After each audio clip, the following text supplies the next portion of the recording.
Bugbog, sarado at maraming sugat nung natagpuan ang isang batang babae sa ilalim ng tulay sa Cainta, Rizal. Hinihinalang ginahasa rin ang bata. May report si June Veneracion. Alas 9:41 ng umaga kahapon nang makuna ng CCTV ang isang lalaki at isang batang babae papunta sa Ortigas Extension Bridge sa Cainta, Rizal. Sa ilalim ng tulay ang kanilang direksyon. Pagkalipas ng 16 na minuto, mag-isa na lang lumabas ang lalaki. Ang bata, naiwan. Nakita ng isang napadaan sa lugar ang bata na nilalanggam, maga ang muka, puno ng bugbog at sugat sa katawan. Nakatali po yung kamay sa yung leg. Opo, yung nagsasalita po siya na tulungan ko daw po siya. Yung tinulungan ko po.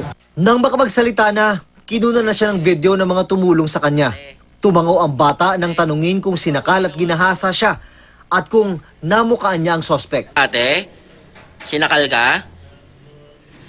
Tapos ano pa ginawa sa'yo? Ni-rape ka ba? Ni-rape?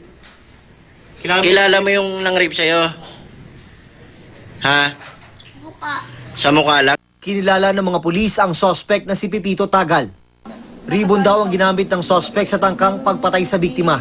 Hindi inaalis ng mga investigador ang posibilidad na hinalay ang bata. Ito po yung ginamit na pantali sa minor victim po natin.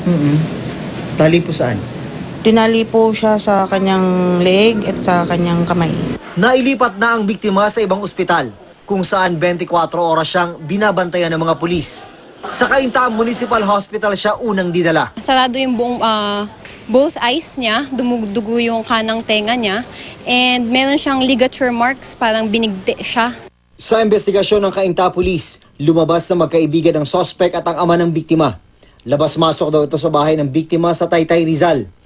Nang puntahan ng GMA News ang bahay ng biktima, wala roon ang kanyang mga magulang. Ipinakita namin ang larawan ng sospek sa ilang kamag-anak ng biktima, pero sabi nila, hindi nila ito kilala. Tumanggi rin silang magbigay ng pahayag. Sinamahan ng kapatid ng sospek ang mga pulis para matunton ang bahay nito sa Cubao, Quezon City.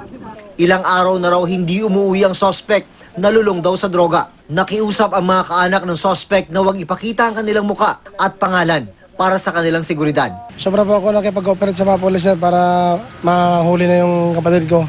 Dahil sa mga hindi magandang ginagawa niya.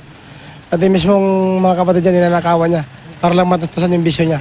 Sabi ng asawa ng sospek, 2016 nang lumaya ito sa Bilibid matapos makulong ng 13 taon dahil sa kasong robbery.